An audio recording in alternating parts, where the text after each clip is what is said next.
Hello बच्चों, हम पाठ 8 पढ़ रहे थे जीव जनन कैसे करते हैं। इसमें हम अलैंगिक जनन के बारे में पढ़ रहे थे। अलैंगिक जनन में हमारी अगली विधि है पुनरुद्भवन, रीजनरेशन, जिसे पुनर्जनन भी कहते हैं। पुनरुद्भवन में क्या होता है कि किसी भी जीव के जितने भी टुकड़े कर दिए जाएं, कोई जीव है जिसको हम कई टुकड़ों में अगर काट दें तो उसके जितने भी टुकड़े कर दिए जाएंगे, हर टुकड़ा एक नए जीव में ग्रो कर जाएगा। तो इस प्रकार की विधि को हम पुनरुद्भवन या रीजनरेशन, जिसे पुनर्जनन भी कहते हैं। पुनर्जनन मतलब दोबारा से जन्म होना। दोबारा से जन्म कैसे कि हमने तो उस जीव को टुकड़ों में काट दिया और हर टुकड़ा जो है वो एक नए जीव में बन गया, यानी कि वो उसका दोबारा से अपने पहले वाले जीव के टुकड़े से दोबारा से जन्म हो गया, इसलिए उसे पुनर्जनन भी कहते हैं। जैसे यहाँ पर आप देखिए हाइड्रा है। ये हाइड्रा को हमने 3 पीसेज में डिवाइड किया और ये तीनों के तीनों पीसेज एक नए हाइड्रा में डेवलप हो गए। तो इसे हम क्या कहते हैं? पुनरुद्भवन, रीजनरेशन।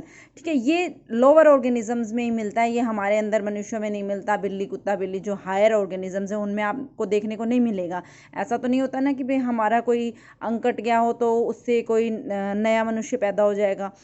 लेकिन छोटे जो जीव हैं जैसे हाइड्रा है, अर्थवॉर्म है, केचुआ जिसे कहते हैं, इनमें लोअर ऑर्गेनिजम्स में ये रीजनरेशन की प्रक्रिया जो है देखने को मिलती है, जहाँ पर हम उस जीव के जितने भी टुकड़े कर दें, हर टुकड़े से हमें एक नया जीव मिल जाता है। ठीक है, तो इसे हम कहते हैं रीजनरेशन। अगली विधि है हमारी बीजाणु समासंग, जिसे स्पोर फॉर्मेशन भी कहते हैं। ये हमें फंगस में, कवक जिसको हम कहते हैं, उसमें देखने को मिलती है। फंगस जैसे आपने पहले की क्लासेस में पढ़ा है, कवक क्या होती है? मृतजीवी होती है। मृतजीवी मतलब जो गले सड़े पदार्थों के ऊपर लगती है। तो ये फंगस क्या होती है? जैसे आपने अपनी ब्रेड रोटी पे देखा होगा, ब्रेड या रोटी है जो कुछ समय तक ऐसे रखी रहे, स्पेशली बारिश के मौसम में, तो उस पर आपको हरे हरे ऑरेंज कलर के ना धब्बे दिखाई देने लगते हैं और आप देखते हैं रुई जैसी संरचना उन धब्बों में आपको महसूस करने को मिलती है। तो ये क्या होती है? वो क्या है? वो फंगस है जो उसके सड़ने के कारण जो है उसके ऊपर ग्रो करती है। या आपने देखा होगा काफ़ी टाइम तक हम कोई भी खाने का पदार्थ जो है उसको छेड़े ना, टच ना करें और वो पड़ा पड़ा जो है सड़ने लग जाए, तो उसके ऊपर सफ़ेद सफ़ेद रुई की सी संरचनाएं हमको दिखाई देने लगती है, जिसे हम फंगस कहते हैं, कवक कहते हैं। तो ये एक चित्र है राइजोपस नाम के फंगस का, जो कि ब्रेड के ऊपर, जिसको ब्रेड मोल्ड भी कहते हैं, यानी रोटी और ब्रेड या ऑरेंज जो अपना संतरे के छिलके हैं उनके ऊपर भी ग्रीन कलर की फंगस लग जाती है, वो राइजोपस होती है। ठीक है, फंगस में क्या होता है? इनमें क्या होता है कि इनमें ना धागे जैसी संरचनाएं होती हैं, जो हमारा ऑर्गेनिक मैटर है। ऑर्गेनिक मैटर यानी कि जो पदार्थ गल सड़ रहा है जिसके ऊपर फंगस लगती है, उसे हम ऑर्गेनिक मैटर कहते हैं। तो जिस ऑर्गेनिक मैटर के ऊपर जो ग्रो करता है, फंगस जब ग्रो करती है तो धागे जैसी संरचनाएं बनाती है, जिनको हम हाइफे कहते हैं। क्या कहते हैं? हाइफा कहते हैं। ये धागे जैसी संरचनाएं होती है जिनको हम हाइफा कहते हैं।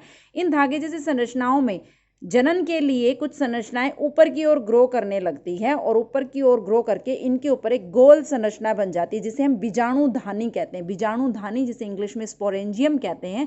इन बीजाणुधानियों के अंदर छोटे छोटे स्पोर्स मिलते हैं, बीजाणु जिन्हें हम कहते हैं। ठीक है, क्या बोलते हैं इनको हम? बीजाणु। ये छोटे छोटे स्पोर्स होते हैं, छोटी छोटी संरचनाएं होती हैं।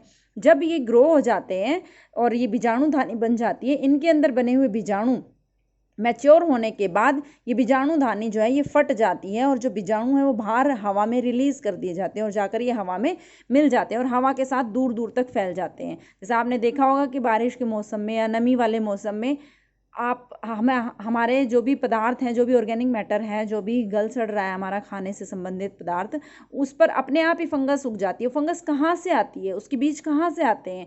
कहीं से नहीं आते। हमारे आसपास की जो हवा है जिसमें पहले की फंगस या दूर कहीं फंगस लगी हो, उसके बीजाणु घुले हुए हैं, उसके बीजाणु हमारी हवा में मौजूद है। जैसे ही उन बीजाणुओं को ऑर्गेनिक मैटर मिलता है, वो उस ऑर्गेनिक मैटर पर ग्रो करने लगते हैं और वापस से इस तरह से फंगस जो है उसके ऊपर ग्रो कर जाती है।